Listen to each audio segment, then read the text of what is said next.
புதிய திரைப்படங்களை இணையத்தில் பதிவேற்றி வந்த தமிழ் ராக்கர்ஸ் அட்மின் கேரளாவில் கைது செய்யப்பட்டுள்ளார்.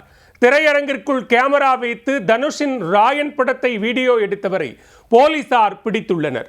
தற்போது சிக்கியுள்ள அட்மினால் தமிழ் ராக்கர்ஸ் நிறுவனத்தின் முக்கிய நபர்கள் சிக்குவார்களா? திரைப்பட தயாரிப்பாளர்களுக்கு சிம்ம சொப்பனமாக இருந்து வந்தது தமிழ் ராக்கர்ஸ் நிறுவனம். சுமார் 10 ஆண்டுகளுக்கு முன்பு CD, DVD இருந்த காலத்தில் தமிழ் ராக்கர்ஸ் என்ற பெயரை கேட்டாலே திரையுலகினர் அதிர்ச்சி அடையும் நிலை இருந்தது. தமிழ், மலையாளம், தெலுங்கு, கன்னடம், இந்தி என எந்த மொழிப்படங்களாக இருந்தாலும் அதை ரிலீஸ் செய்த முதல் நாளே இணையத்தில் பதிவேற்றம் செய்து வந்தது தமிழ் ராக்கர்ஸ். தமிழ் ராக்கர்ஸுக்கு பயந்து திரைப்பட தயாரிப்பாளர்கள் நீதிமன்றங்களை நாடினாலும் அந்த படம் எப்படியாவது இணையத்தில் வெளியாகிவிடும். திரையுலகினருக்கு பெரும் அச்சுறுத்தலாக இருந்த தமிழ் ராக்கர்ஸ் நிறுவனத்தின் உரிமையாளர் யார், அதை நிர்வகிப்பவர்கள் யார் என்ற விவரங்கள் இதுவரை மர்மமாகவே இருக்கிறது. இந்நிலையில் தமிழ் ராக்கர்ஸ் நிறுவன அட்மின் ஒருவர் கேரளாவில் கைது செய்யப்பட்டிருப்பது திரைப்பட தயாரிப்பாளர்களை மகிழ்ச்சி அடைய வைத்துள்ளது. நடிகர் பிருத்திவிராஜ் நடித்த குருவாயூரப்பன் அம்பலத்து நடையில் என்ற மலையாள திரைப்படம் கடந்த மே மாதம் வெளியானது. இது வெளியான முதல் நாளே தமிழ் ராக்கர்ஸில் பதிவேற்றம் செய்யப்பட்டது.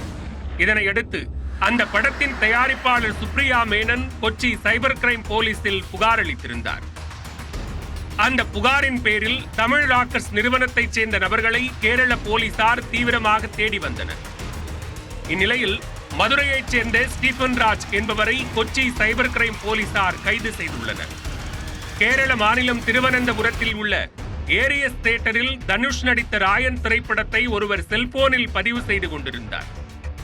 இதுகுறித்த தகவல் போலீசாருக்கு கிடைக்க படம் ஓடிக்கொண்டிருந்த போதே தியேட்டருக்குள் போலீசார் புகுந்து அவரை கைது செய்தனர். விசாரணையில் அவர் மதுரையைச் சேர்ந்த ஸ்டீபன் ராஜ் என்பதும் மதுரையில் இருந்து அவர் தமிழ் ராக்கர்ஸ் நிறுவனத்திற்கு செயல்பட்டு வருவதும் தெரிய வந்தது.